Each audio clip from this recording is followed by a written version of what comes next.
فی الوتر من العشر الاواخر من رمضان۔ تو نبی پاک صلی اللہ علیہ وسلم نے فرمایا کہ اگر آپ نے لیلۃ القدر کو پانا ہے، اس کو ڈھونڈنا ہے، تو لیلۃ القدر کی تلاش نبی پاک نے فرمایا اس کو آخری طاق راتوں میں تلاش کیجئے۔ کبھی یہ گھوم کر کے 21 میں آتی ہے، کبھی 23 میں آتی ہے، کبھی 25 میں آتی ہے، کبھی 27 میں آتی ہے، کبھی 29 میں آتی ہے۔ تو ہمیں کوئی بھی رات خالی نہیں جانے دینی چاہیے، اور ہر رات میں قیام کا اہتمام کیجئے، ذکر و اذکار کا اہتمام کیجئے، تلاوت قرآن کا اہتمام کیجئے۔ تو ہو سکتا ہے ان طاق راتوں میں سے ساری راتیں آپ جاگ رہے ہیں، کوئی بھی لیلۃ القدر آ جائے، اور وہ جو 1000 مہینے کا ثواب اللہ نے رکھا ہے تو وہ ہمارے نامہ اعمال میں درج کر دیا جائے۔ تو امام کائنات محمد الرسول اللہ صلی اللہ علیہ وسلم کی تعلیمات کے مطابق ان طاق راتوں میں ہمیں جاگنا چاہیے اور رات کو تلاش کرنا چاہیے۔ عبداللہ بن عباس رضی اللہ تعالیٰ عنہ ایک بات فرمایا کرتے تھے، وہ کہتے تھے کہ جو بندہ مستقل تہجد گزار ہے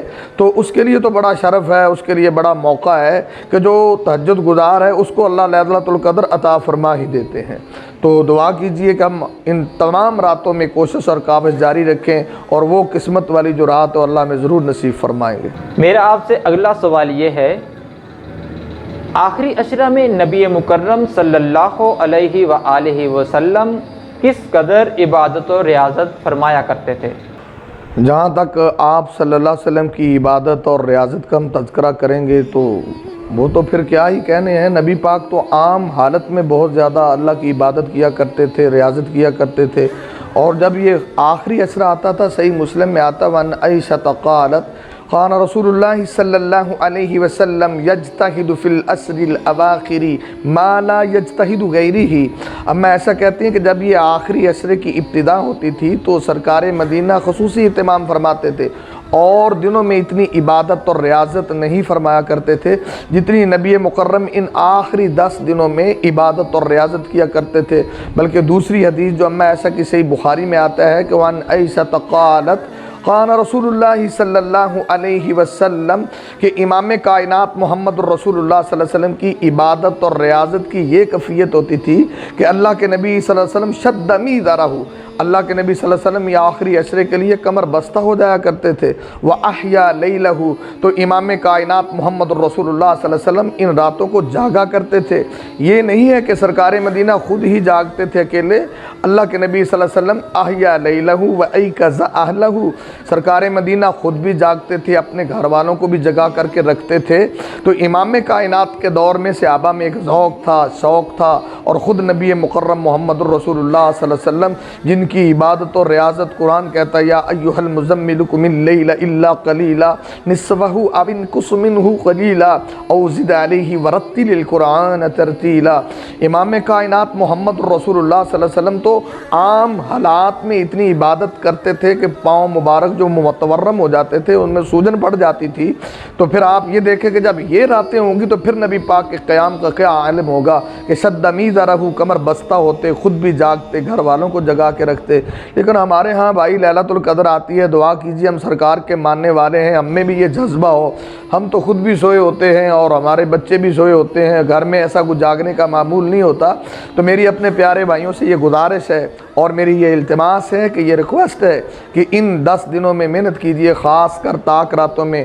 خود بھی جاگیے، اپنے بیوی بچوں کو جگا کے رکھیے، کثرت تلاوت کیجئے، ذکر اذکار کیجئے، نفل و نوافل پڑھیے۔ تو پھر آپ دیکھنا کہ ان 10 دنوں میں جو کی ہوئی محنت ہے اس کا آپ کو ثمر ملے گا۔ اللہ رب العزت رحمتوں کے دروازے کھول دے گا، ٹینشنیں، پریشانیاں سب اللہ دور فرما دے گا۔ دعا ہے کہ اللہ رب العزت ان طاق راتوں میں ایک نہیں سبھی میں اللہ رب العزت ہمیں محنت کرنے کی توفیق عطا فرمائے۔ اگر یہ رات طاق راتوں کے ساتھ خاص ہے تو ہمیں کیسے علم ہوگا کہ یہ لیلۃ القدر کی رات ہے؟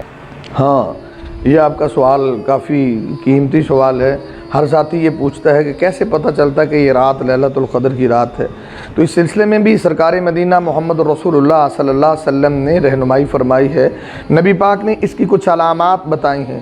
اور ان علامتوں سے اندازہ ہو سکتا ہے کہ یہ لیلۃ القدر کی رات ہے۔ باقی اصل علم تو میرے اللہ کے پاس ہے، لیکن جو نبی پاک صلی اللہ علیہ وسلم کی جو اس طرح صحیح مسلم میں آتا ہے، نبی پاک صلی اللہ علیہ وسلم نے فرمایا کہ اس دن جب سورج طلوع ہوتا ہے نا، لا شعاع لہا، اس کی شعائیں نہیں ہوتی، یہ بھی ایک علامت ہے۔ اور نبی پاک صلی اللہ علیہ وسلم نے فرمایا کہ جو چاند طلوع ہوتا ہے شک کے جفنا، یعنی بڑے تھال کی طرح اس کا کنارہ ہوتا ہے، یہ بھی لیلۃ القدر کی علامت میں سے ہے۔ اور جس طرح صحیح الجامع میں نبی پاک صلی اللہ علیہ وسلم نے فرمایا ہے کہ اس دن سورج کی یعنی کہ وہ تمازت کم ہوتی ہے، اور اسی طرح امام کائنات کی صحیح بخاری کے حدیث سے اندازہ ہوتا ہے کہ اس رات میں بارش بھی ہو سکتی ہے، جب ہلکی ہلکی کوئی بوندا باندی ہو تو یہ بھی لیلۃ القدر کی علامت پہ دلالت کرے گی۔ اور اسی طرح اور بھی لیلۃ القدر کی علامات ہیں۔ نبی پاک نے ابن خزیمہ میں فرمایا ہے کہ اس رات میں موسم جو ہوتا ہے نا وہ درمیانہ سا ہوتا ہے، نہ زیادہ سردی ہوتی ہے نہ گرمی ہوتی ہے، یعنی ایک اچھی فضا کا موسم ہوتا ہے، یہ بھی لیلۃ القدر پہ دلالت کرتا ہے۔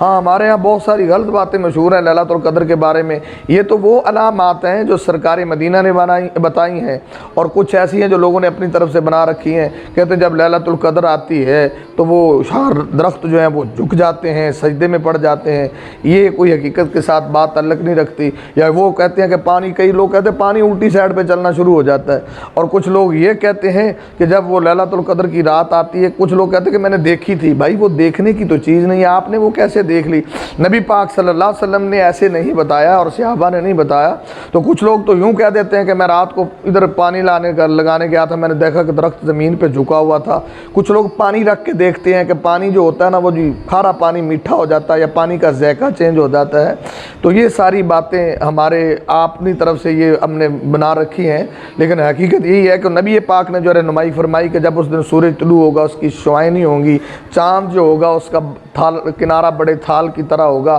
اور یہ نبی پاک نے فرمایا صحیح بخاری سے کہ وہ رات ایسی ہے کہ بارش بھی ہو سکتی ہے، موسم نہ زیادہ سرد نہ گرم۔ یہ باتیں صحیح ہیں، اور جب آپ ایسا موسم پائیں تو سمجھ لیں اللہ رب العزت نے لیلۃ القدر جو ہے وہ آپ کے مقدر میں رکھ دی ہے، اور اللہ رب العزت نے آپ کے نامہ اعمال میں وہ ثواب جو ہے نا وہ درج فرما دی۔ رمضان المبارک کا آخری اشرہ جاری ہے۔ جن لوگوں نے پہلے 2 اشروں میں سستی کا مظاہرہ کیا ان کے لیے کیا نصیحت ہے؟ جی الحمدللہ، یہ بھی سوال قابل غور ہے کہ کچھ میرے بھائی جو سستی میں پہلے 2 اشرے گزار چکے ہیں، ان کو چاہیے کہ یہ آخری اشرہ بڑی قدر و منزلت والا اشرہ ہے، اور اس اشرے کے ساتھ بہت ساری باتیں خاص ہیں۔ اس اشرے میں اللہ رب العزت نے ایک عبادت جو اعتکاف رکھی ہے،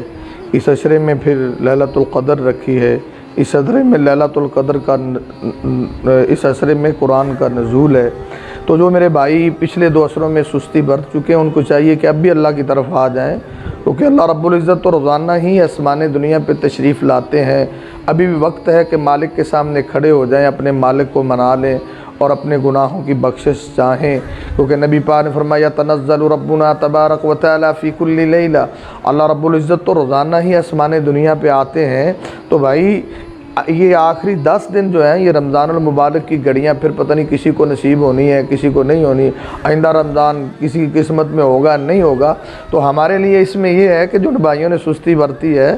تو وہ قیام کریں، روزانہ اللہ آسمان دنیا پہ آتے ہیں۔ کتنے بھائی کہتے ہیں جی ٹینشن بڑی ہے، پریشانی بڑی ہے۔ مسند احمد میں آتا ہے کہ اللہ فرماتے ہیں حل من مسترزقن، ہے کوئی رزق لینے والا ہم اس کو رزق سے مالا مال کر دیں، ہے کوئی بندہ حل من مقروبن ٹینشن والا اس کی ٹینشن دور کر دیں، حل من سائل حل من دائل حل من مستغفر، ہے کوئی بندہ ایسا جو معافی کا طلبگار ہو ہم اس کو معاف کر دیں۔ تو ان میرے بھائیوں کے لیے گزارش ہے ابھی بھی وقت ہے، اللہ کے سامنے آ جائیں، اللہ کے سامنے سجدہ کریں، وسجد وقترب، سجدے کرنے والے تو اللہ کے قریب ہو جاتے ہیں۔ حدیث قدسی ہے یتقرب عبدی علیہ بالنوافل، اس میں آئیں اللہ کے رب العزت کے سامنے قیام کریں، نفل و نوافل پڑھیں۔ وہ بھائی تو جو بندے نفل و نوافل پڑھنے والے ہیں وہ تو اللہ کے قرب میں چلے جاتے ہیں، اللہ ان کو اپنا دوست بنا لیتا ہے۔ تو میرے بھائیوں نے اگر 2 اشرے سستی میں گزارے ہیں اس اشرے کو قیمتی جانیں اور اس اشرے میں آئیں اور اللہ کے سامنے قیام کریں، رکوع کریں، سجدہ کریں، تلاوت کریں، گناہوں کی معافی مانگیں۔